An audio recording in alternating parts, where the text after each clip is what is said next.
Okay.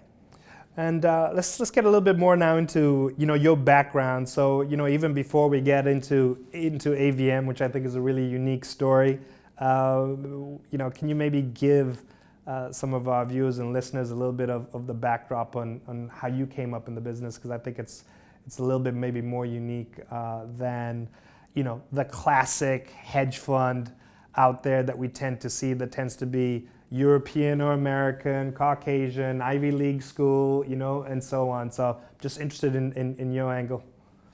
Yeah, I think actually, growing up in high school, I never thought I was going to be in finance. I grew up in a family of engineers.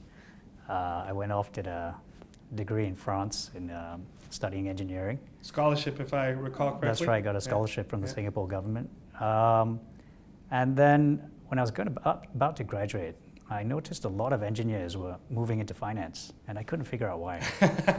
So I decided I ended up with an internship with Goldman 2 years before I graduated. Sure.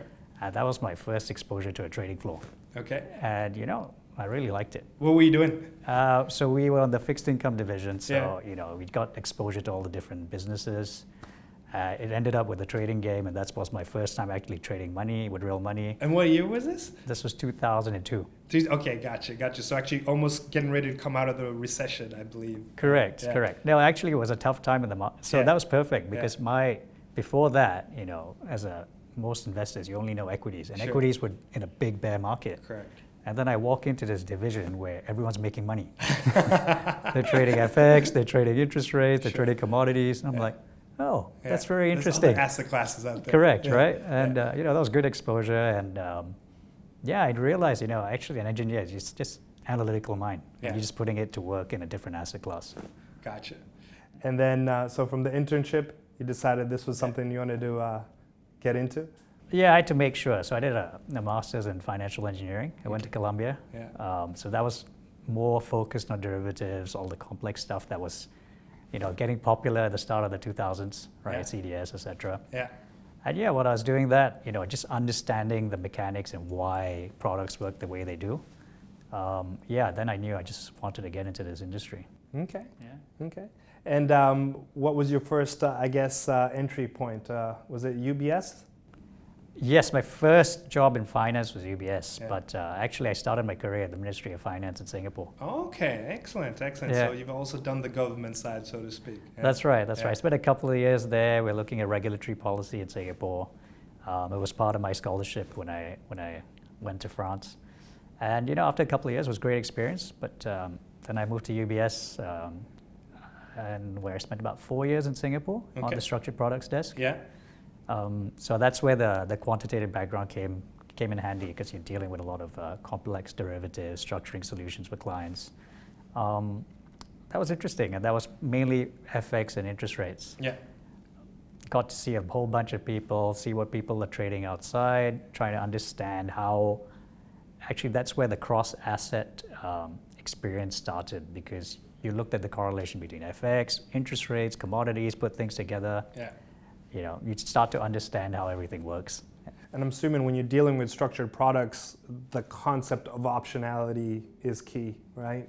It's something that a lot of people just don't fully really appreciate, and as well probability. That's right, and you tend to put together products which make sense. So you're not going to put together a product when options are expensive. You're going to put it when it's cheap. Sure. You need to understand how these products move with each other, and how you can extract value from them. And that's, as any macro trader will tell you, when you're running a portfolio, that is very important. You need to just know how the moving parts work together. Sure. Then how did you end up running options and trading desks? And I also believe you've done stints out of Singapore, right? Can you walk us through that? Yeah, so we left Singapore in 2010. So Vanessa and I, my wife and I, we left without kids. The V in AVM, I believe? That's right, she's the V in AVM. Okay. So I went to London, where I was running an FX and interest rate portfolio.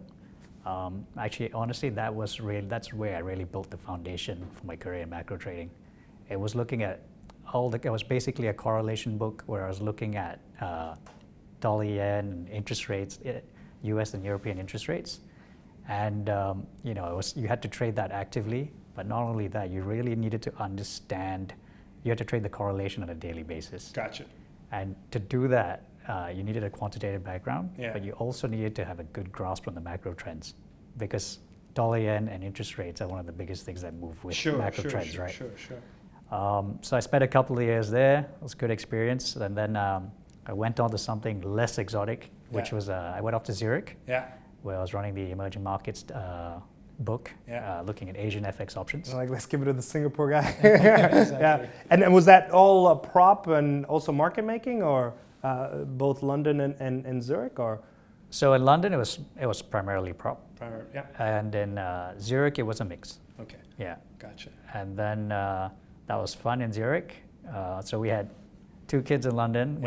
Went to Zurich. Then we moved on to Hong Kong, where I changed banks. I went to Natixis, and that's where I was running their currency options desk. Okay. Mainly Asian currencies. Had our 3rd kid there, but that was a great experience because you really got to see a lot of clients with the big hedge funds in Asia. Yeah. And, how these guys think, especially through all the different regimes, because I'm assuming then these were also through obviously GFC, Euro crisis, taper tantrum, all of these kind of key classic events, right? Absolutely. Yeah. And when the China blow up in 2015, so you went through a lot of. You got to see how these guys trade, the liquidity they required, the flows, because you can have a good grasp of the macro, but it's also equally important to understand how the flows, because that's how you execute your trade. Gotcha. Do you remember where you were on Draghi's Whatever It Takes? Yes, I do actually. I was in Zurich. Yeah. Yeah. We were all shorting the euro. Okay. Right. And then it started to go up, and it never looked back. I still remember that because we were all trying to sell it and break 120 and just wouldn't do it. Yeah. I was also short, but I was short equities, but ended up being the same thing. So, fair enough.